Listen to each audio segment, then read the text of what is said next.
지루해. 수비는 거실 소파에 몸을 맡기며 한숨을 내쉬었다. 인생이 너무 재미가 없다. 뭐 재미있는 일 없을까? 짜증나.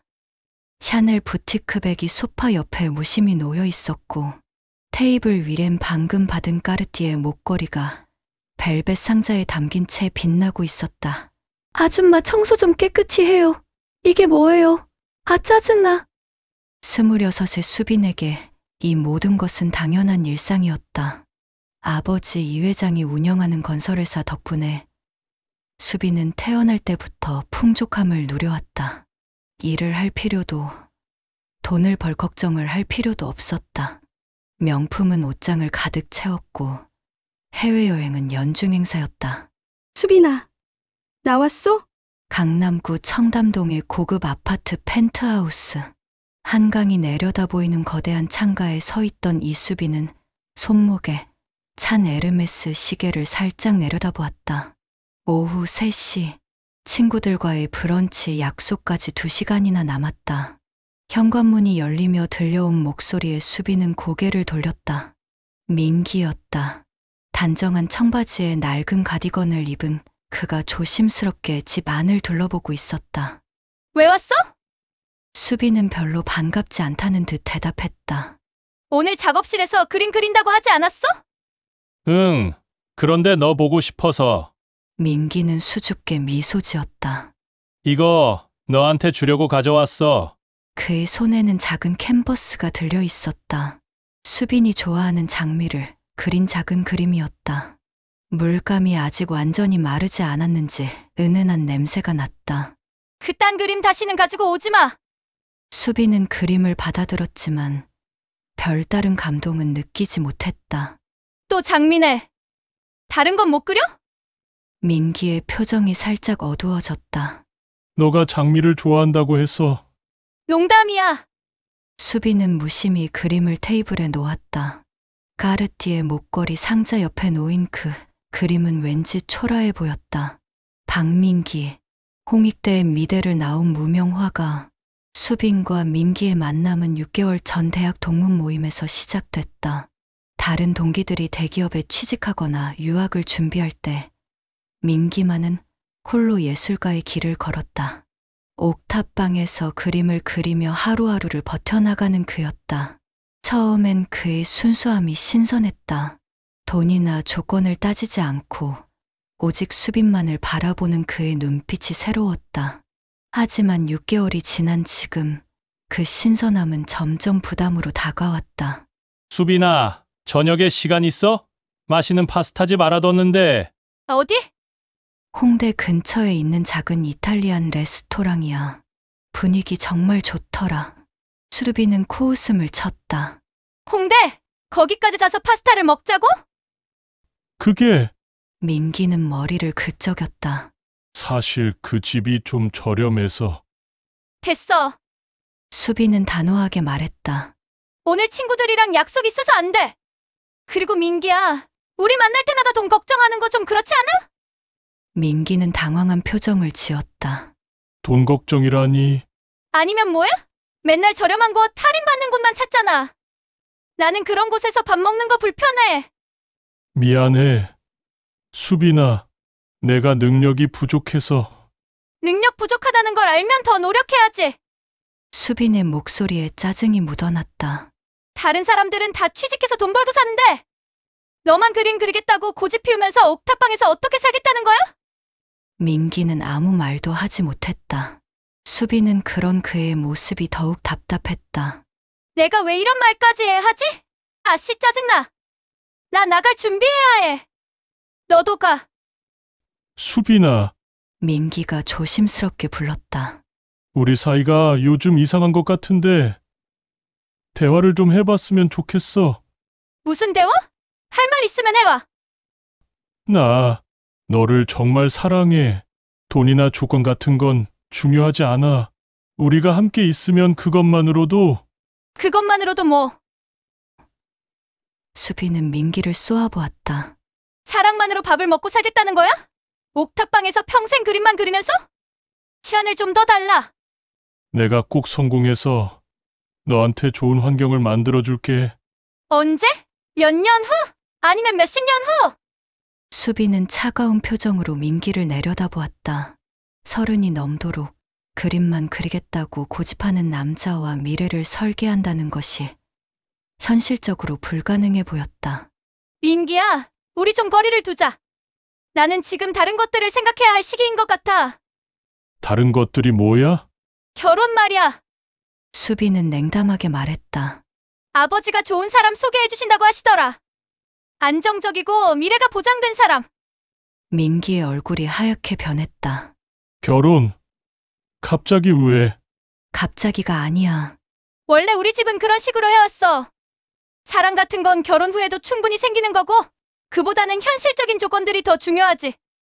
수빈아, 제발 민기는 간절한 목소리로 말했다. 나한테 조금만 더 시간을 줘. 내가 정말 열심히 할게. 너를 행복하게 해줄게. 어떻게? 옥탑방에서? 수빈은 거실을 둘러보았다. 최고급 가구들로 꾸며진 넓은 공간, 한강이 내려다 보이는 전망, 그리고 테이블 위의 명품들. 이 모든 것이 그녀에게는 너무나 당연한 것들이었다. 민기야, 미안하지만 나는 이런 삶에 익숙해. 아버지 덕에 일 안 하고도 잘 살고 있고 앞으로도 그럴 거야. 너한테 내 수준을 맞추라고 할 순 없지만 나도 내 수준을 낮출 순 없어. 수준을 낮춘다고? 그래. 솔직히 말하자면 옥탑방에서 어떻게 사느냐고. 친구들한테 내 남자친구가 무명 화가라고 말하는 것도 부끄럽고. 민기는 충격받은 표정으로 수빈을 바라보았다. 6개월 동안 자신이 보여준 진심이 밤새워 그려준 그림들이 그녀에게는 부끄러운 것이었다는 사실을 깨달았다. 그럼 처음부터 나는 너한테 장난감 같은 존재였던 거야? 장난감이라니? 그런 건 아니지만. 수빈은 잠시 말을 멈췄다. 사실 민기와의 연애는 그녀에게 일종의 일탈이었다. 평소에 만나던 재벌 2세들이나 의사, 변호사들과는 다른 순수한 예술가와의 로맨스. 처음엔 그것이 로맨틱하게 느껴졌다. 하지만 현실은 달랐다. 비싼 레스토랑 대신 길거리 음식점, 명품 선물 대신 직접 그린 그림, 해외여행 대신 근교 드라이브. 수빈에게는 모든 것이 초라하게 느껴졌다. 미안해, 민기야. 나는 원래 이런 사람이야. 바뀔 수 없어. 민기는 오랫동안 말없이 수빈을 바라보았다. 그리고 조용히 고개를 끄덕였다. 알겠어. 나도 너를 억지로 붙잡을 순 없으니까. 그는 돌아서서 현관 쪽으로 걸어갔다. 문 앞에서 잠시 멈춰 서더니 뒤돌아보았다.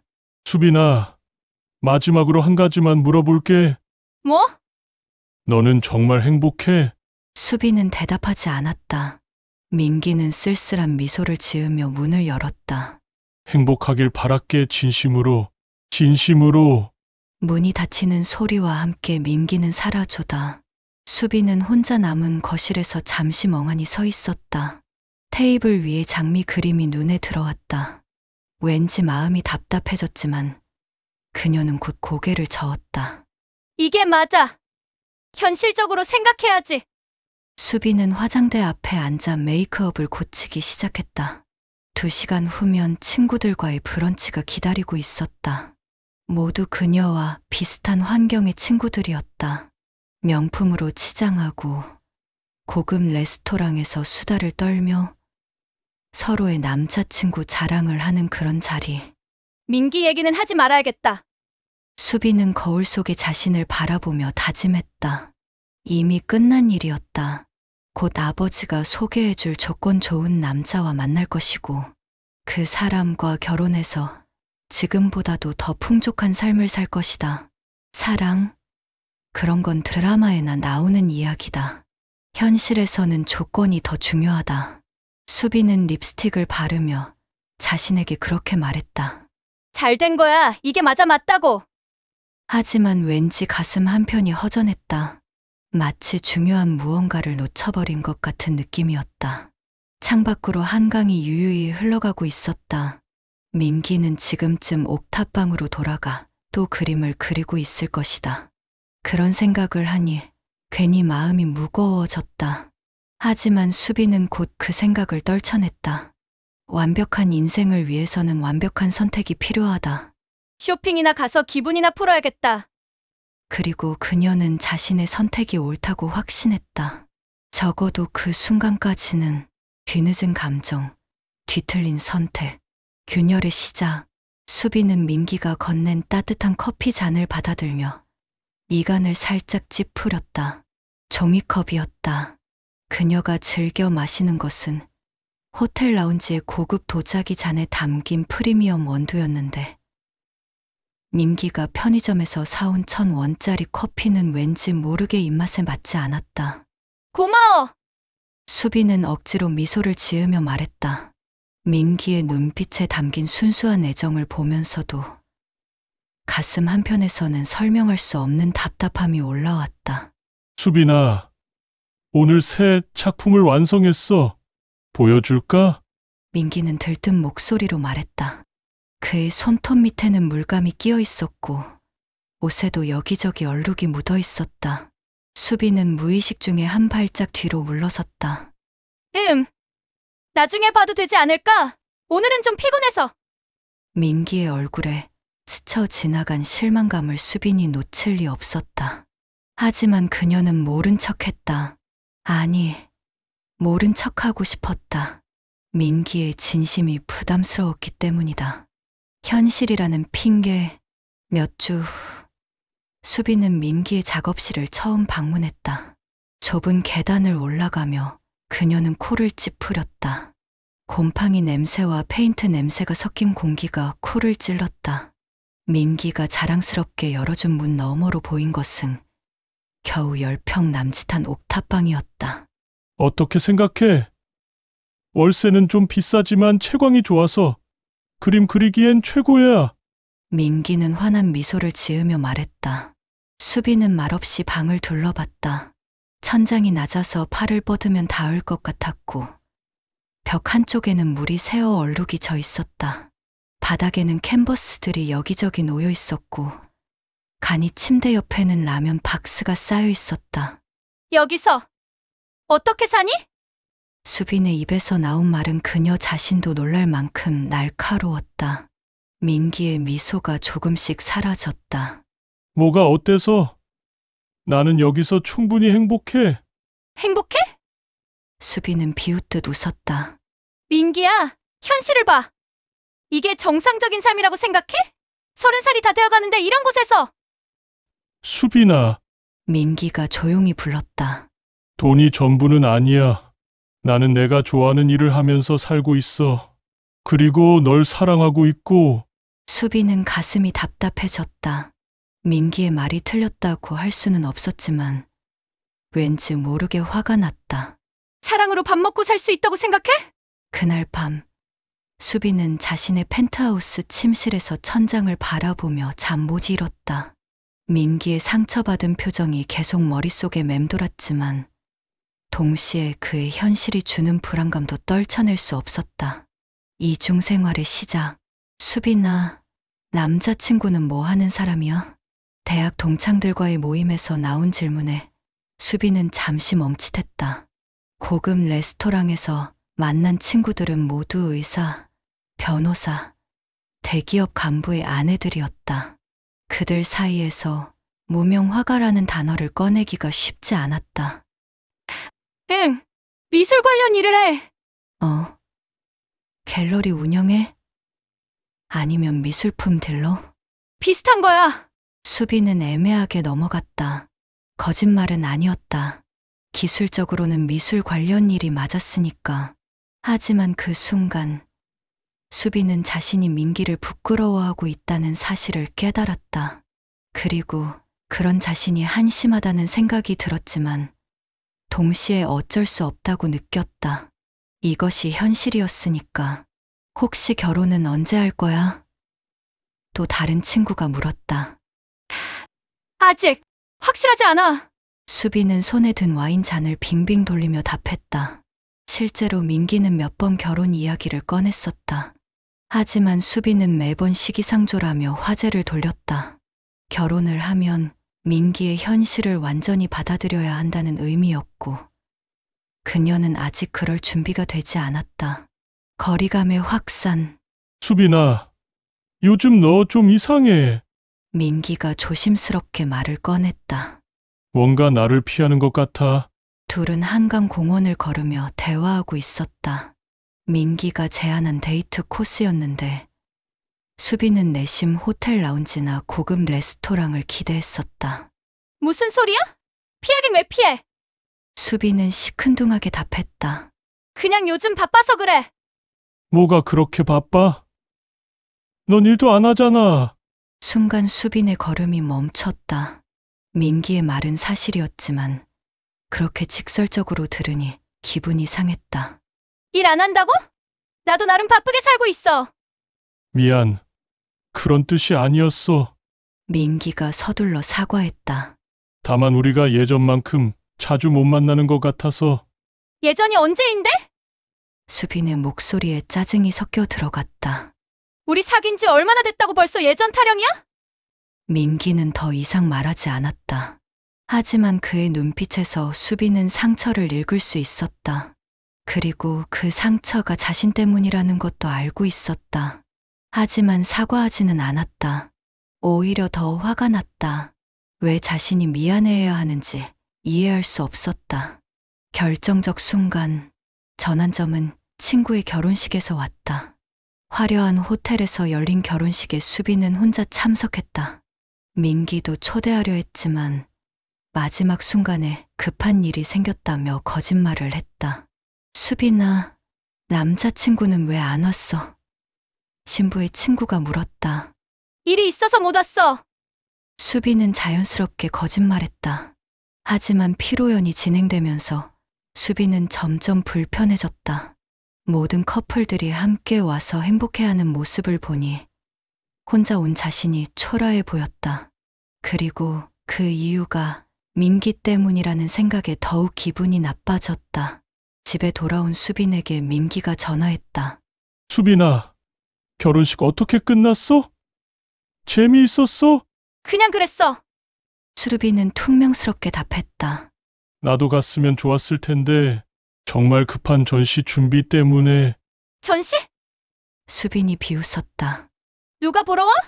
전시해봤자 아무도 안 오잖아. 전화 너머로 정적이 흘렀다. 수빈아, 너 왜 그래? 요즘 나한테 왜 이렇게 심하게 말해? 심하게? 나는 현실을 말하는 거야. 너는 꿈만 꾸고 살잖아. 꿈을 꾸면 안 돼? 내 꿈이 그렇게 우스워? 수빈은 더 이상 참을 수 없었다. 쌓여있던 감정들이 터져나왔다. 우습지? 30살이 넘어서 옥탑방에서 라면 먹으면서 그림 그리는 게 뭔 꿈이야? 그게 현실적이라고 생각해?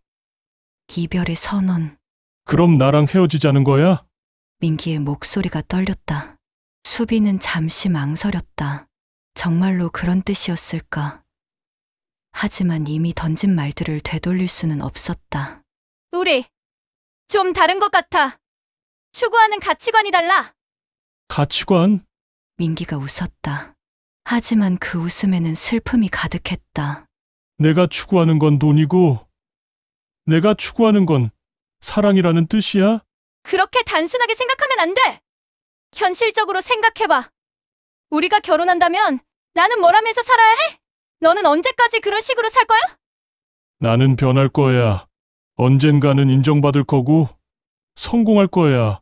언젠가? 수빈의 목소리에 조롱이 섞였다. 언젠가가 언제야? 10년 후, 20년 후, 나는 그렇게 오래 기다릴 수 없어. 전화 너머로 민기의 흐느끼는 소리가 들렸다. 그 소리에 수빈의 가슴도 아팠지만 이미 돌아갈 수 없는 선을 넘어버린 것 같았다. 수빈아, 정말 이게 내 진심이야?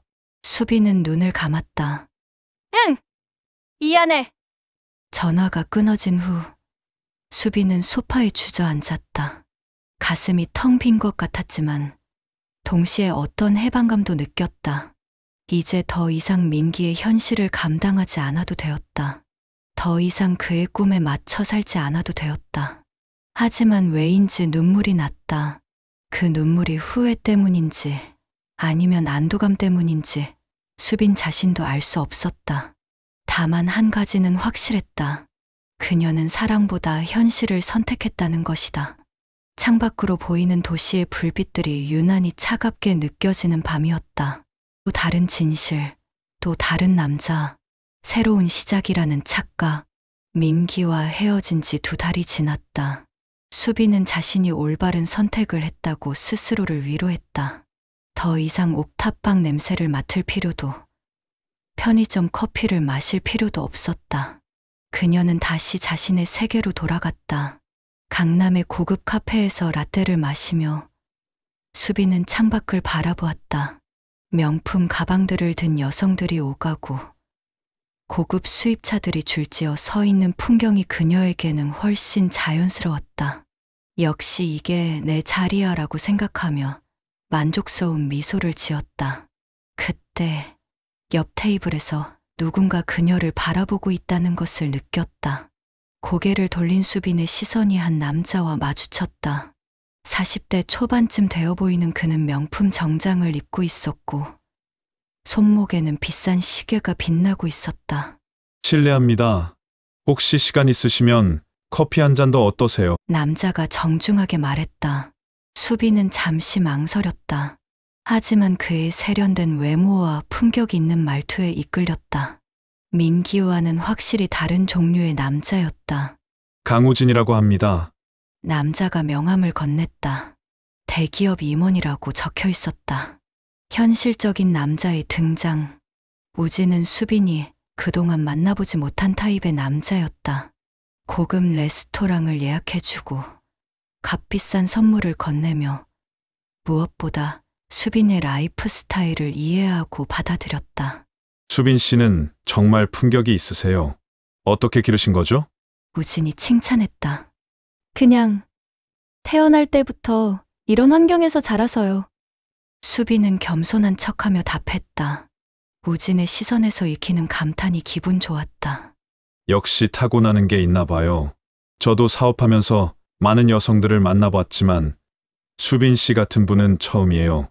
우진은 민기와 달리 모든 것을 현실적으로 접근했다. 데이트 비용을 계산하지도 않았고 수빈의 소비 습관에 대해 뭐라고 하지도 않았다. 오히려 여자는 예뻐야 하니까 당연한 거절하며 지지해줬다. 몇 주간의 데이트 후 수빈은 확신했다. 이게 진짜 남자구나. 민기가 주지 못했던 모든 것을 우진은 쉽게 제공해줬다. 안정감, 경제력, 그리고 사회적 지위까지. 숨겨진 진실. 하지만 뭔가 이상했다. 우진은 항상 평일에만 만날 수 있었고 주말에는 가족 행사나 출장 때문에 바쁘다고 했다. 그리고 연락도 특정 시간에만 받았다. 우진 오빠, 이번 주말에 같이 여행 갈까요? 수빈이 제안했다. 아, 이번 주말은 안 될 것 같아요. 어머니 생신이라서. 우진이 미안한 표정을 지었다. 그럼 다음 주말은? 다음 주말도 미안해요. 요즘 회사 일이 너무 많아서. 수빈은 실망했지만 이해하려고 노력했다.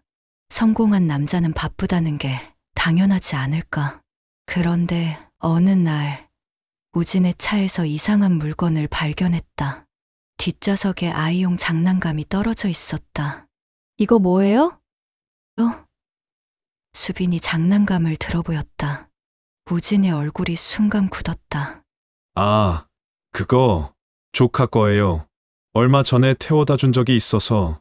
그럴듯한 설명이었지만 수빈의 가슴 한편에서는 불안감이 자라나기 시작했다.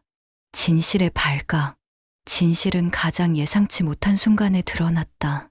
수빈이 우진과 함께 고급 레스토랑에서 식사를 하고 있을 때 갑자기 한 여자가 다가왔다. 30대 후반쯤 되어 보이는 그 여자는 분노에 찬 얼굴로 우진을 노려봤다. 여기서 뭐 하는 거야? 목소리가 레스토랑 전체에 울려 퍼졌다. 우진의 얼굴이 새하얗게 변했다. 미경아, 이게 뭐야? 이게 뭐냐고? 내가 물어볼 말이야? 여자가 소리쳤다. 아이들 학부모 상담 간다고 해놓고 여기서 바람 피우고 있었구나. 수빈은 상황을 이해하는데 몇 초가 걸렸다. 무진이 기혼자라는 것을, 그것도 아이가 있는 아버지라는 것을 그제야 깨달았다. 잠깐, 뭔 소리예요? 수빈이 떨리는 목소리로 물었다. 이 여자가 누구야? 미경이 수빈을 가리키며 우진에게 물었다. 회사 직원이야. 업무상 만난 거고. 업무상? 미경이 비웃었다. 손잡고 앉아서 업무를 봐? 이 뻔뻔한 놈아! 레스토랑의 모든 사람들이 그들을 바라보고 있었다. 수빈은 얼굴이 화끈거렸다. 이런 창피한 상황은 태어나서 처음이었다. 무너지는 모든 것. 당신이 그 여우지? 미경이 수빈을 향해 돌아섰다. 남의 남편 뺏으려고 호시탐탐 노리고 있었구나? 저는 몰랐어요. 결혼했다는 말 한 번도 안 했어요. 수빈이 억울하게 소리쳤다. 몰랐다고? 웃기지 마. 결혼한지도 안 보여? 아예 장난감도 못 봤어? 수빈은 할 말이 없었다. 사실 그런 신호들이 있었지만 그녀는 보고 싶은 것만 봤다. 믿고 싶은 것만 믿었다. 미경아, 여기서 그러지 말고 집에 가서 얘기하자. 우진이 부인의 팔을 잡으려 했다. 놓으라고 15년을 같이 살았는데 이럴 줄은 몰랐네. 아이들 아빠가 이런 짓을 할 줄은. 미경의 목소리에 눈물이 섞였다. 수빈은 참을 수 없었다. 저는 정말 몰랐다고요. 저도 피해자예요. 피해자? 미경이 수빈을 째려봤다. 남의 가정 파괴한 년이 무슨 피해자야? 그 순간 미경이 수빈에게 물을 뿌렸다. 차가운 물이 수빈의 얼굴과 옷에 쏟아졌고 레스토랑의 다른 손님들이 웅성거리기 시작했다. 다음에 또 내 남편 건드리면 가만 안 둘 거야. 미경이 소리치며 레스토랑을 나갔다. 우진은 어쩔 줄 모르며 수빈을 바라봤다. 수빈 씨, 미안해요. 이런 일이 생길 줄은. 미안하다고? 수빈의 목소리가 떨렸다. 날 속였잖아요. 결혼했다고 왜 안 말했어요? 말하면 만나주지 않을 줄 알았어요. 당연하죠. 저는 바람둥이와 만날 생각 없어요. 수빈은 젖은 옷을 정리하며 자리에서 일어났다. 소문의 확산, 그 사건 이후 수빈의 삶은 급격히 변했다. 레스토랑에 있던 사람 중 누군가가 동영상을 찍었고 그것이 SNS에 퍼지기 시작했다. 재벌가 딸 불륜 현장이라는 자극적인 제목과 함께 수빈아, 이게 뭐야? 친구 하나가 전화를 걸어왔다. 뭐가? 수빈은 아직 상황을 모르고 있었다. 인터넷에 너 동영상 떠 있어. 유부남이랑 바람 피우다가 부인한테 물 맞는 거. 수빈은 급히 검색해봤다. 정말로 그 영상이 올라와 있었고 댓글들은 악플로 가득했다. 재벌가 딸이라고 남의 남편까지 뺐네. 저런 년이 사회 상류층이라니. 돈으로는 교양을 살 수 없다는 증거. 수빈은 핸드폰을 던져버리고 싶었다. 하지만 전화는 계속 울렸다. 친구들, 지인들, 심지어 모르는 기자들까지. 수빈 씨, 저희 주간지에서 인터뷰 요청드리는데요. 댓글 없습니다. 수빈은 전화를 끊었다. 그녀가 그토록 소중히 여기던 명성과 체면이 하루아침에 무너져 내렸다. 민기의 성공 소식, 설상가상으로 그때 민기에 관한 소식이 들려왔다. 한 유명 갤러리에서 개인전을 연다는 것이었다. 수빈은 믿을 수 없어서 직접 확인해봤다. 새로운 감성의 화가 김민기, 갤러리 모던에서 개인전 개최, 무명 화가에서 떠오르는 신성으로 김민기의 감동적인 성공 스토리, 기사들을 읽으며 수빈의 가슴은 복잡해졌다. 민기가 그토록 말하던 언젠가가 정말로 온 것이었다. 그리고 그 언젠가에 자신은 없었다. 며칠 후 수빈은 우연히 민기의 개인전 소식을 더 자세히 알게 되었다. 한 미술 전문지에 실린 인터뷰 기사였다. 이번 작품들은 개인적인 경험에서 영감을 받았습니다. 특히 사랑에 대한 그리고 진실에 대한 깊은 성찰이 담겨 있어요. 때로는 잃어야 진짜 소중한 것이 무엇인지 알 수 있다고 생각합니다. 그 인터뷰를 읽으며 수빈은 알 수 있었다. 민기가 자신들의 이별을 통해 성장했고 그 아픔을 예술로 승화시켰다는 것을. 뒤늦은 깨달음의 시작. 며칠 동안 집에 칩거하며 수빈은 자신의 삶을 돌아봤다. 우진과의 만남부터 그 참담한 결말까지. 그리고 민기와의 추억들이 자꾸만 떠올랐다. 민기가 그려준 그녀의 초상화, 옥탑방에서 함께 먹은 라면, 그가 건넨 편의점 커피의 따뜻함까지. 그때는 초라하고 불편하다고 생각했던 모든 것들이 지금은 그립게 느껴졌다. 내가 뭘 한 거지? 수빈은 거울 속 자신에게 물었다. 거울 속의 그녀는 여전히 아름다웠지만 왠지 모르게 공허해 보였다.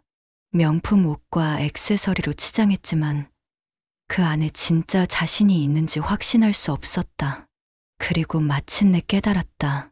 자신이 진짜 사랑을 버리고 가짜 환상을 쫓았다는 것을.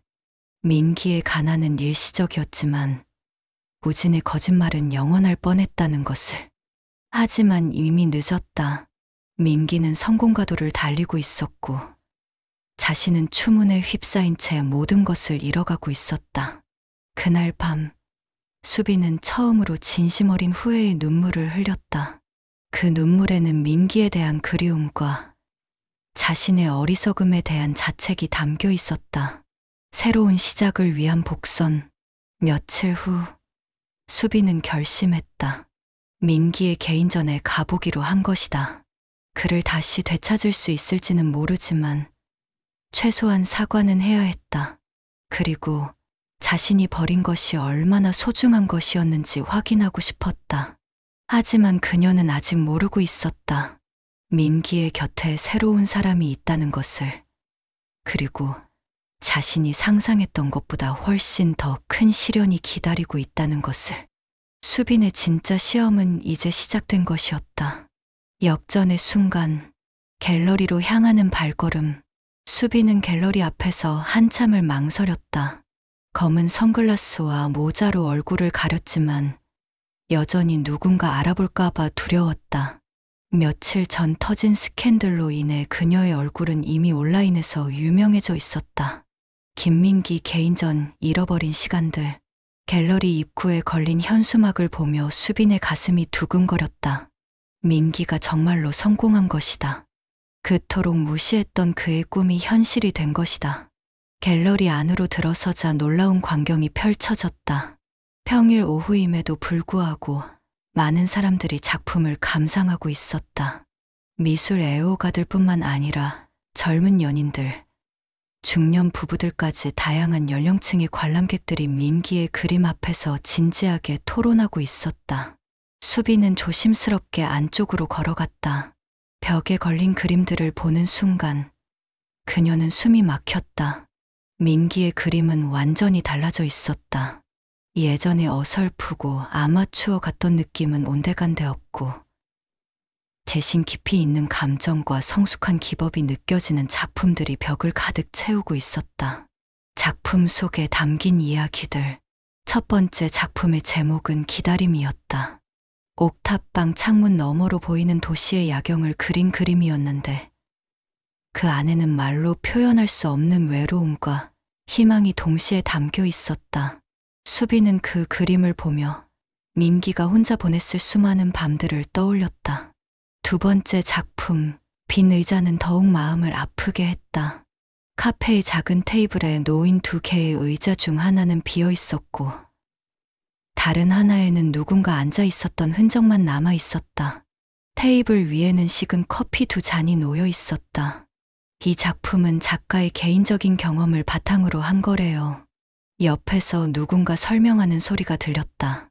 사랑하는 사람을 잃은 후의 공허함을 표현한 거죠. 수빈의 눈에 눈물이 고였다. 그 사랑하는 사람이 자신이라는 것을, 그리고 그 공허함을 만든 것도 자신이라는 것을 알고 있었기 때문이다. 세 번째 작품 앞에 이르렀을 때 수빈은 완전히 얼어버렸다. 기억 속의 그녀라는 제목의 그 그림은 분명 자신을 그린 것이었다. 하지만 민기가 예전에 그려준 초상화와는 완전히 달랐다. 예전 그림에서는 아름답고 우아한 모습만 강조되었다면 이 작품에서는 외면의 아름다움 뒤에 숨겨진 공허함과 슬픔까지 표현되어 있었다. 와, 이 그림 정말 인상적이네요. 한 관람객이 말했다.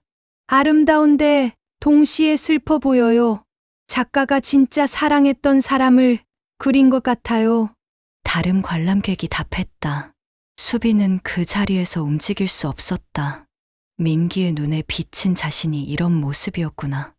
겉으로는 완벽해 보이지만 내면은 텅 비어있는 그런 사람. 예상치 못한 재회. 갤러리를 한 바퀴 돌고 나서 수빈은 출구로 향했다. 더 이상 견딜 수가 없었다. 민기의 성장한 모습을, 그리고 그 성장의 배경에 자신의 상처가 있다는 사실을 받아들이기 힘들었다. 그런데 출구 근처에서 익숙한 목소리가 들려왔다. 정말 좋은 전시회예요. 작가님의 감정 표현이 너무 섬세해서 감동받았어요. 수빈은 천천히 고개를 돌렸다. 그곳에는 민기가 서 있었다. 예전보다 훨씬 성숙해진 모습이었다. 옷차림도 달라졌고 표정에도 자신감이 느껴졌다. 하지만 가장 큰 변화는 그의 곁에 서 있는 여자였다.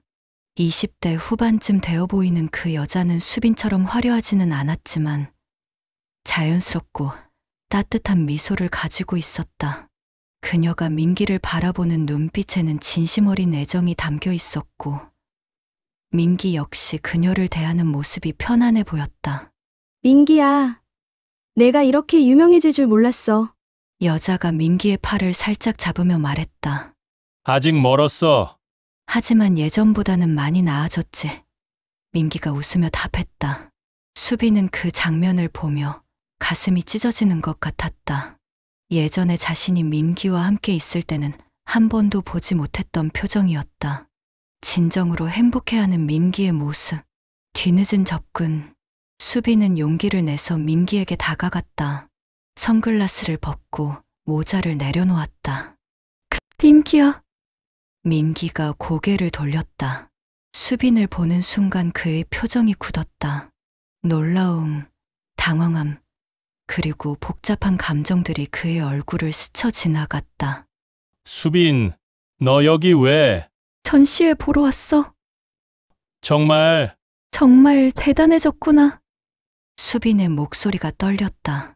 민기 곁에 있던 여자가 수빈을 바라보며 이상한 기류를 느꼈는지 민기의 팔을 조금 더 꽉 잡았다. 소영아, 잠시 혼자 있고 싶어. 먼저 가 있을래? 민기가 조심스럽게 말했다. 괜찮아. 소영이 걱정스러운 눈빛으로 물었다. 응, 괜찮아. 소영이 자리를 뜨고 나자 민기와 수빈 사이에 어색한 침묵이 흘렀다. 절망적인 대화. 오랜만이야. 민기가 먼저 말을 꺼냈다. 예전처럼 따뜻한 목소리는 아니었다. 응. 정말 오랜만이지. 수빈이 답했다. 전시회 소식 들었어. 정말 축하해. 고마워. 민기야, 나 수빈이 말을 꺼내려 하자 민기가 손을 들어 제지했다. 수빈아, 과거 얘기는 하지 말자. 이미 끝난 일이야. 하지만 나는 할 말이 있어. 그때 내가 잘못했어. 진짜 미안해.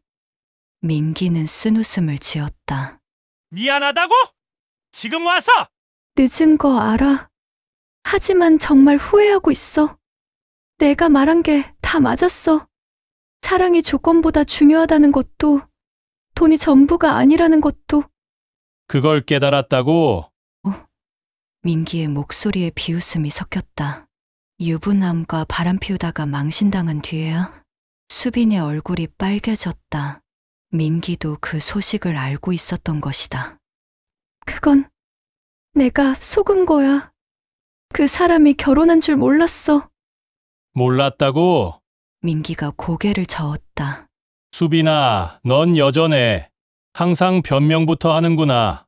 변명이 아니야, 정말. 했어. 민기가 단호하게 말했다. 수빈아, 우리는 이미 끝났어. 내가 직접 끝냈잖아. 현실적으로 생각해보라며 언젠가가 언제냐며. 수빈의 눈에서 눈물이 떨어졌다. 민기야, 제발. 나 정말 후회하고 있어. 다시 시작할 수 없을까? 냉정한 거절. 민기는 수빈의 눈물을 보며 잠시 흔들렸다. 하지만 곧 마음을 굳혔다. 수빈아, 넌 지금도 모르고 있어. 내가 나한테 돌아오려는 이유를. 무슨 말이야?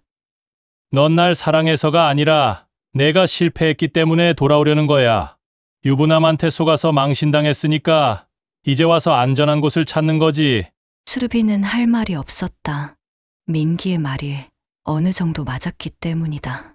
그리고 정말 만약에 내가 아직도 그 옥탑방에 살고 있었다면, 여전히 무명화가였다면, 그래도 나한테 왔을 거야? 수빈은 대답할 수 없었다. 그렇지 못할 거야. 민기가 단정적으로 말했다. 넌 내가 성공했기 때문에 온 거야. 예전에 가난한 민기에게는 절대 오지 않았을 거야. 그게 아니야.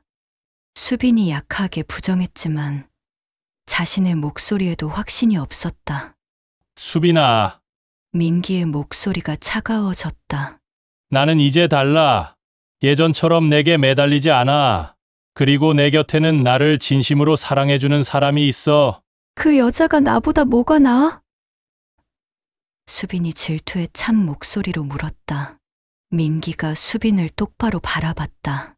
소영이는 내가 아무것도 없을 때부터 내 곁에 있었어. 옥탑방에서 라면 먹는 것도 행복해했고 내 꿈을 믿어줬어. 무엇보다 나라는 사람 자체를 사랑해줬어. 수빈은 그 말에 완전히 무너졌다. 그것이 바로 자신이 민기에게 해주지 못했던 것들이었다. 마지막 기회의 박탈. 민기야, 제발. 한 번만 더 기회를 줄 수 없어? 없어. 수빈이 매달렸다. 민기는 고개를 저었다. 안 돼. 나는 이미 새로운 삶을 시작했어. 그리고 무엇보다 소영이를 배신할 수 없어. 하지만 우리가 먼저였잖아. 먼저라고 해서 더 소중한 건 아니야. 소영이는 내가 힘들 때 곁에 있어줬어. 넌 그때 어디 있었어? 다른 남자와 호텔에서 즐거운 시간 보내고 있었잖아. 수빈은 더 이상 할 말이 없었다. 민기의 말은 모두 사실이었다. 그리고 수빈아, 민기가 마지막으로 말했다. 내가 원했던 건 조건이 아니라 사람이었어. 너는 끝까지 그걸 이해하지 못했어. 그때 소영이 다시 나타났다. 그녀는 수빈을 보며 예의 바르게 인사했다. 안녕하세요. 민기의 여자친구 박소영이에요. 수빈은 소영의 자연스러운 미소와 따뜻한 인사에 더욱 참담해졌다. 그녀에게서는 자신이 가지지 못한 진정성이 느껴졌다. 소영아, 집에 가자. 민기가 소영의 손을 잡았다. 응. 소영이 대답하며 민기를 바라봤다. 그 눈빛에는 의심이나 질투가 아닌 오직 신뢰와 사랑만이 있었다. 절망 속의 깨달음. 민기와 소영이 떠난 후 수빈은 갤러리 한 구석에서 오랫동안 서 있었다. 사람들은 여전히 민기의 작품들을 감상하고 있었고 그들의 감탄사가 계속 들려왔다. 정말 감동적이에요. 이런 그림은 처음 봐요. 작가가 진짜 사랑을 알고 있는 사람 같아요. 그 말들이 수빈의 가슴을 더욱 아프게 했다. 진짜 사랑을 알고 있는 사람. 그것은 민기였다. 자신이 아니라. 수빈은 다시 기억 속의 그녀 그림 앞에 섰다. 민기의 눈에 비친 자신의 모습을 다시 보며 그녀는 마침내 깨달았다. 자신이 얼마나 공허한 사람이었는지를. 돈과 지위, 겉모습만을 추구하면서 정작 가장 소중한 것은 놓쳐버렸다. 자신을 진심으로 사랑해준 사람을, 자신과 함께 꿈을 키워나가려 했던 사람을 버렸다. 그리고 이제는 너무 늦었다. 민기는 이미 자신 없이도 행복했고 자신보다 훨씬 나은 사람을 만났다. 소영이가 가진 것은 돈이나 미모가 아니라 진심이었다. 그리고 그 진심이야말로 진정한 사랑의 조건이었다. 마지막 통화. 갤러리를 나온 수빈은 민기에게 마지막으로 전화를 걸었다. 민기야, 나야. 뭐야? 민기의 목소리는 여전히 차가웠다. 마지막으로 하고 싶은 말이 있어. 됐어, 수빈아. 더 이상 들어줘. 제발, 수빈이 간절하게 말했다. 민기가 잠시 침묵했다. 고마웠어. 수빈이 말했다. 날 사랑해줘서. 그리고 미안해. 그 사랑의 가치를 몰라봐서. 수빈아, 행복하게 살아. 소영이한테 잘해. 그 사람은 나보다 훨씬 좋은 사람인 것 같아. 수빈이 전화를 끊으려 할 때 민기가 조용히 말했다. 수빈아, 넌 나쁜 사람이 아니야. 다만 사랑하는 법을 몰랐을 뿐이야. 언젠가는 진짜 사랑이 뭔지 알게 될 거야. 그 말을 끝으로 전화가 끊어졌다. 수빈은 핸드폰을 가슴에 안고 길거리에서 한참을 울었다. 지나가는 사람들이 쳐다봤지만 그녀는 신경 쓰지 않았다. 체면이나 명예 같은 것들이 더 이상 중요하지 않았다. 그날 밤, 수빈은 자신의 펜트하우스에서 민기가 예전에 그려준 자신의 초상화를 바라봤다. 그 그림 속의 자신은 아름답고 행복해 보였다. 하지만 갤러리에서 본 기억 속의 그녀와는 너무나 달랐다. 민기는 처음에는 자신의 겉모습만 보고 그렸지만 마지막에는 자신의 진짜 모습을 보고 그렸다. 그리고 그 진짜 모습은 공허하고 슬펐다. 수빈은 그제야 알았다. 진정한 사랑은 상대방의 모든 면을 받아들이는 것이라는 것을. 그리고 자신은 그런 사랑을 받을 자격도 줄 능력도 없었다는 것을. 하지만 이제는 정말로 모든 것이 끝났다. 민기는 자신의 손을 영영 놓아버렸고 그것은 자신이 자초한 일이었다. 진정한 결혼의 의미, 법정으로 향하는 길. 민기와의 마지막 통화 후 일주일이 지났다. 수빈은 그동안 집에서 나오지 않고 지냈다. 하지만 현실은 그녀를 그대로 두지 않았다. 변호사에게서 온 전화 한 통이 그녀를 다시 세상 밖으로 끌어냈다. 수빈 씨, 강우진 씨 부인이 위자료 소송을 제기했습니다. 법정에 출두하셔야 합니다. 수빈은 전화를 받으며 한숨을 쉬었다. 예상했던 일이었다. 우진의 부인 미경이 그냥 넘어갈 리 없었다. 법원 가는 길에 수빈은 거울을 보았다. 며칠 사이 야위어진 얼굴, 생기 없는 눈동자. 예전에 화려하고 자신감 넘치던 모습은 온데간데 없었다. 하지만 이상하게도 마음은 더 차분했다. 어쩌면 이 모든 것이 자신이 치러야 할 대가라는 생각이 들었다. 법정에서 마주한 진실. 법정은 차가웠다. 수빈은 피고인석에 앉아 검은색 정장을 입고 조용히 앉아 있었다. 맞은편에는 우진의 부인 미경이 앉아 있었다. 그녀의 옆에는 초등학생 정도 되어 보이는 두 아이가 어머니 손을 꼭 잡고 있었다. 아이들을 보는 순간 수빈의 가슴이 찔렸다. 자신이 파괴하려 했던 것은 단순히 한 남자가 아니라 한 가정이었다는 사실이 더욱 생생하게 느껴졌다. 피고인 박수빈 씨, 판사가 말했다. 원고 측에서는 피고인이 고의적으로 가정을 파괴하려 했다고 주장하고 있습니다. 이에 대해 어떻게 생각하십니까? 수빈은 잠시 망설였다. 변호사는 몰랐다고 하라고 조언했었다. 하지만 그녀는 다른 대답을 했다. 죄송합니다. 수빈이 일어서서 미경과 아이들에게 고개를 숙였다. 제가 정말 몰랐던 것은 사실이지만 그것이 변명이 될 수는 없다고 생각합니다. 신호를 보고도 무시했고 의심스러운 부분이 있었음에도 외면했습니다. 법정이 조용해졌다. 수빈의 변호사가 당황한 표정으로 그녀를 바라봤지만 수빈은 계속 말을 이어갔다. 저는 그동안 제가 원하는 것만 보고 살았습니다. 다른 사람의 고통이나 상처에는 관심이 없었습니다. 이 모든 일의 책임은 저에게 있습니다. 미경의 절규. 수빈의 사과를 들은 미경이 자리에서 일어났다. 그녀의 눈에는 눈물이 가득했다. 15년입니다. 미경의 목소리가 법정에 울려 퍼졌다. 15년 동안 그 사람을 믿고 살았어요. 아이들이 아빠를 기다리는 모습을 보면서도 늦게 들어오는 남편을 의심하지 않았어요. 미경의 말에 법정 안의 모든 사람들이 조용히 귀를 기울였다. 당신 같은 여자가 나타나기 전까지는 우리는 행복한 가족이었어요. 물론 완벽하지는 않았지만 서로 사랑하고 아껴주는 가족이었어요. 수빈은 고개를 숙인 채 미경의 말을 들었다. 그 한마디 한마디가 가슴에 박혔다. 당신은 아마 모르실 거예요. 아이들이 왜 아빠가 우리랑 안 살아? 라고 물을 때의 그 마음을, 어떻게 설명해야 할지 모르는 그 절망감을 미경이 흐느끼기 시작했고 옆에 있던 아이들도 따라서 울기 시작했다. 수빈은 그 광경을 보며 자신이 얼마나 이기적인 존재였는지 다시 한번 깨달았다.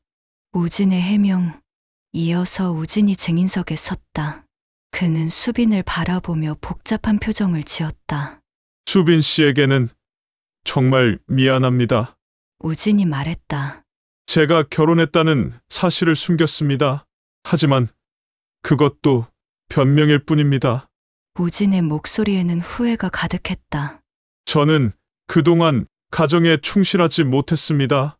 일에만 매달리며 아내와 아이들을 소홀히 했습니다. 그러다 수빈 씨를 만나면서 일시적인 탈출구를 찾으려 했던 것 같습니다. 그래서 가정을 버리려 했습니까? 판사가 물었다.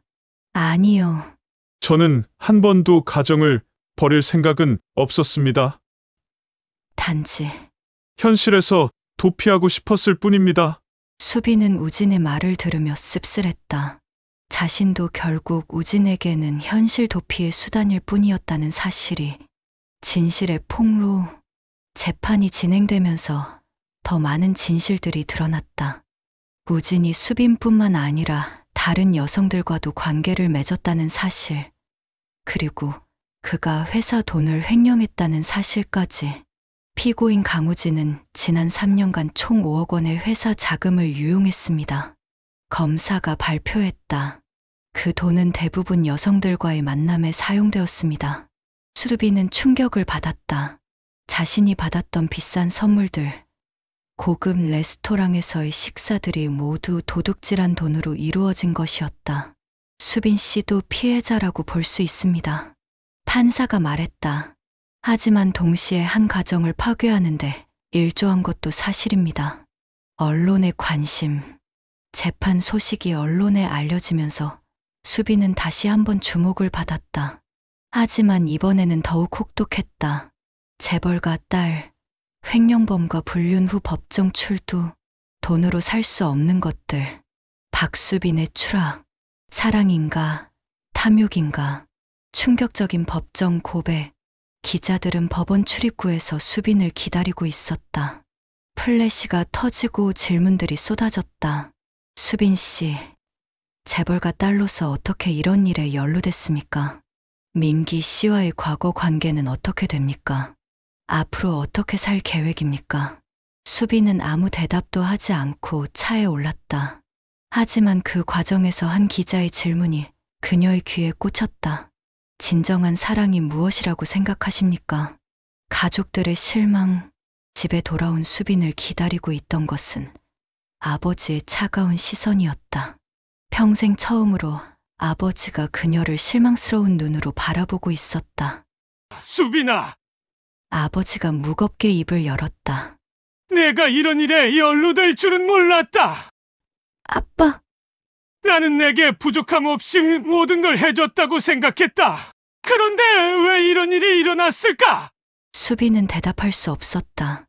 아버지의 실망이 그녀에게는 어떤 처벌보다도 아팠다. 돈으로 해결될 문제는 해결해주겠다. 하지만 수빈아, 이제는 내가 스스로 생각해봐야 할 때다.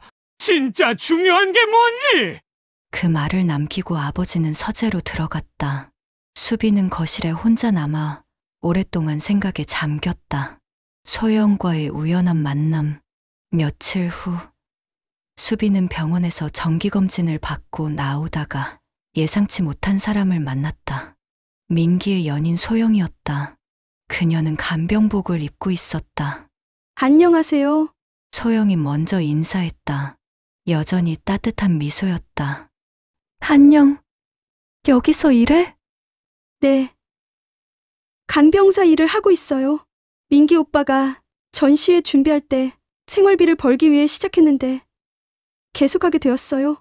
수빈은 소영의 말에 충격을 받았다.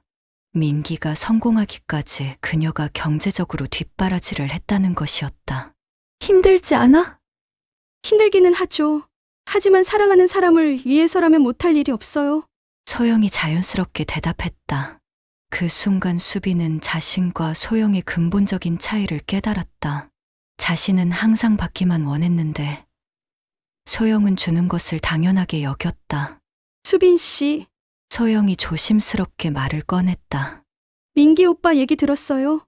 많이 힘드시죠? 왜 나한테 친절하게 대해? 나는 내 남자친구의 전 여친인데. 소영이 잠시 생각하더니 대답했다. 민기 오빠가 수빈 씨를 정말 사랑했거든요. 그 사랑이 상처로 끝났지만 그래도 한때는 진심이었으니까요. 그런 사람을 미워할 수는 없어요. 수빈은 소영의 성숙함에 또 한 번 놀랐다. 자신이라면 절대 이런 관대함을 보일 수 없었을 것이다. 민기와의 마지막 만남. 그날 저녁, 수빈은 민기에게 문자를 보냈다. 마지막으로 한 번만 만날 수 있을까? 할 말이 있어. 1시간 후 민기에게서 답장이 왔다. 내일 오후 3시, 한강공원. 다음 날, 수빈은 약속 장소로 향했다. 민기는 이미 벤치에 앉아 강을 바라보고 있었다. 왔구나. 민기가 돌아보며 말했다. 예전보다 훨씬 차분해 보였다. 응. 수빈이 그 옆에 앉았다. 소영이를 만났어. 수빈이 먼저 말을 꺼냈다. 그래? 뭐라고 하던? 좋은 사람이더라. 너를 정말 사랑하는 것 같아. 민기가 미소를 지었다. 응. 소영이는 정말 좋은 사람이야. 민기야, 수빈이 진지한 목소리로 말했다. 나 이제 알겠어. 결혼이 뭔지. 민기가 수빈을 바라봤다. 결혼은 조건이 아니라 서로의 의미를 지켜가는 것이구나. 내가 그때 말한 대로 깨달음의 순간 나는 그동안 사람을 조건으로 봤어. 수빈이 계속 말했다. 너의 경제력이 부족하다고, 현실성이 없다고. 하지만 소영이를 보니까 알겠어. 진짜 사랑은 그런 게 아니구나. 수빈아, 소영이는 내가 아무것도 없을 때부터 널 믿어줬잖아. 힘든 일도 마다하지 않고 너를 뒷바라지했고, 그게 진짜 사랑이고 진짜 결혼의 의미인 거야. 민기는 조용히 듣고 있었다. 나는 항상 받기만 원했어. 너에게서도 우진에게서도. 주는 건 생각해 본 적이 없었어. 그래서 진짜 사랑을 놓친 거야. 수빈의 눈에서 눈물이 떨어졌다. 하지만 이번에는 자신을 위한 눈물이 아니라 진심 어린 후회의 눈물이었다.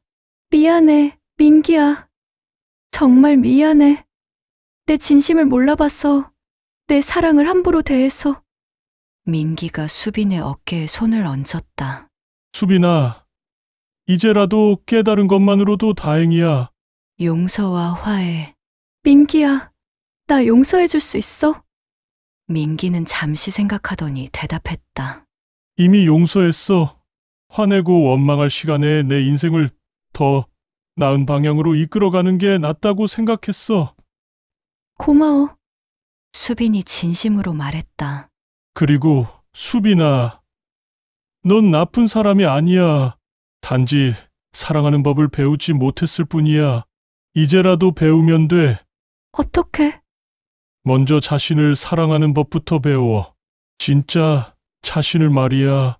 겉모습이나 조건이 아니라 내면의 자신을. 민기의 말에 수빈은 고개를 끄덕였다. 그리고 다른 사람을 진심으로 아끼는 법도 배워. 조건 없이, 대가 없이. 할 수 있을까? 할 수 있어. 넌 원래 따뜻한 마음을 가진 사람이었어. 단지 잘못된 환경에서 자라면서 그걸 잊어버린 것뿐이야. 새로운 다짐.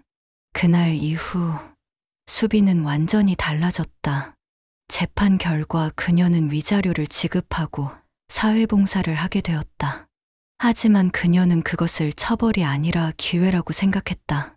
수빈이 배정받은 곳은 독거노인들을 돌보는 복지센터였다. 처음에는 어색했지만 점차 그 일의 보람을 느끼기 시작했다. 수빈아, 고맙다. 내가 와서 이야기 상대가 되어주니 외롭지 않네. 한 할머니가 말씀하셨다. 그런 말을 들을 때마다 수빈은 새로운 종류의 행복을 느꼈다. 돈이나 명예가 아닌 다른 사람에게 도움이 되는 기쁨을. 민기의 결혼식. 6개월 후 수빈은 예상치 못한 초대장을 받았다. 민기와 소영의 결혼식 초대장이었다. 처음에는 가지 않으려 했지만 결국 마음을 바꿨다. 축복해주고 싶었다. 결혼식 당일 수빈은 조용히 뒤쪽에 앉아 식을 지켜봤다. 민기와 소영은 정말 행복해 보였다. 특별히 화려하지 않은 결혼식이었지만 진심 어린 축복과 사랑이 가득했다. 사랑하는 소영아, 민기가 서약하며 말했다. 너는 내가 아무것도 없을 때부터 내 곁에 있어줬어. 앞으로도 평생 너와 함께 웃고 울며 살고 싶어. 민기 오빠, 소영이 대답했다. 힘든 일이 있어도 함께 이겨낼게요. 서로의 꿈을 응원하며 살아가요. 그들의 서약을 들으며 수빈은 눈물을 흘렸다. 하지만 이번에는 질투나 후회의 눈물이 아니라 진심 어린 축복의 눈물이었다. 진정한 의미의 깨달음. 결혼식이 끝나고 수빈은 민기에게 다가갔다. 축하해, 민기야. 와줘서 고마워, 수빈아. 소영이 정말 예뻐. 행복하게 살아. 고마워. 너도 행복하게 살길 바라. 그때 소영이 다가왔다. 그녀는 수빈에게 작은 꽃다발을 건넸다. 수빈 언니, 와주셔서 감사해요. 나야말로 초대해줘서 고마워. 언니도 좋은 사람 만나서 행복하세요. 수영의 진심 어린 말에 수빈은 또 한 번 감동했다. 새로운 시작. 결혼식을 마치고 집으로 돌아가는 길. 수빈은 많은 생각을 했다. 자신이 그토록 추구했던 화려한 결혼식보다 오늘 본 소박하지만 진심 어린 결혼식이 훨씬 아름다웠다. 진짜 결혼은 이런 거구나. 수빈이 혼자 중얼거렸다. 몇 주 후, 수빈은 자신만의 새로운 길을 찾기 시작했다. 복지센터에서의 경험을 통해 사회복지사가 되기로 결심한 것이었다. 아빠, 나 공부하려고 해. 공부. 사회복지학과에 편입하고 싶어. 정말로 의미 있는 일을 하고 싶어. 아버지는 처음에는 반대했지만 수빈의 진심을 보고 결국 허락했다. 5년 후, 5년이 지났다. 수빈은 사회복지사가 되어 열심히 일하고 있었다. 예전의 화려함은 사라졌지만 그녀의 얼굴에는 진정한 평안이 있었다. 어느 날, 수빈은 복지센터에서 한 젊은 엄마를 상담하고 있었다. 남편이 사업에 실패해서 경제적으로 어려워진 상황이었다. 선생님, 남편이 실패자 같아서 때로는 떠나고 싶어져요. 수빈은 그 말을 듣고 자신의 과거를 떠올렸다. 힘드시겠지만 한 가지만 생각해 보세요. 지금 남편분을 사랑하시나요? 조건이나 상황 말고 그 사람 자체를요. 그럼요. 물론 사랑해요. 그럼 괜찮아요. 사랑이 있으면 모든 걸 이겨낼 수 있어요. 제가 보장해 드릴게요. 그 상담을 마치고 수빈은 창밖을 바라봤다. 민기가 말했던 것처럼 결혼은 정말 조건이 아니라 서로의 의미를 지켜가는 것이었다. 마지막 일기. 그날 저녁, 수빈은 일기를 썼다. 오늘 한 엄마에게 조언을 해주면서 깨달았다. 내가 그동안 배운 것들이 헛되지 않았구나. 민기야, 고마워. 내가 가르쳐 준 진정한 사랑의 의미를 이제 다른 사람들에게 전해줄 수 있게 되었어. 일기를 덮고 수빈은 잠자리에 들었다. 내일도 도움이 필요한 사람들이 기다리고 있었다. 그리고 그런 일상이 그녀에게는 가장 소중했다. 창밖으로 보이는 도시의 불빛들이 예전처럼 차갑게 느껴지지 않았다. 오히려 따뜻했다. 그 불빛 아래에서 살아가는 수많은 사람들의 이야기가 담겨 있다고 생각하니까 수빈은 마침내 깨달았다. 돈으로는 지킬 수 없는 것이 있다. 바로 사람이다. 그리고 그 사람들과의 진심 어린 관계야말로 인생에서 가장 소중한 것이라는 것을. 그녀의 여정은 실패로 끝났지만 동시에 새로운 시작이기도 했다. 진정한 사랑의 의미를 깨달은 그녀에게는 이제 새로운 가능성들이 열려 있었다. 그리고 언젠가는 정말로 자신을 있는 그대로 사랑해줄 사람을 만날 수도 있을 것이다. 하지만 이제 그녀는 조급하지 않았다. 먼저 자신이 다른 사람들을 진심으로 사랑할 수 있는 사람이 되는 것이 더 중요하다는 것을 알았기 때문이다. 돈으로는 지킬 수 없는 것이 있다. 바로 사람이다. 그리고 진정한 사랑은 조건이 아니라 서로의 존재 자체를 소중히 여기는 마음에서 시작된다. 진정한 행복. 3년 더 지난 후 수빈은 자신과 비슷한 상처를 가진 한 남자를 만났다. 그는 이혼을 경험한 초등학교 교사였다. 둘은 서로의 아픔을 이해하며 천천히 가까워졌다. 수빈 씨, 저는 많이 가진 게 없어요. 그가 조심스럽게 말했다. 괜찮아요. 수빈이 미소 지으며 대답했다. 저도 예전에는 많은 걸 가지고 있었지만 정작 중요한 건 하나도 몰랐거든요. 중요한 게 뭔가요? 진심이요.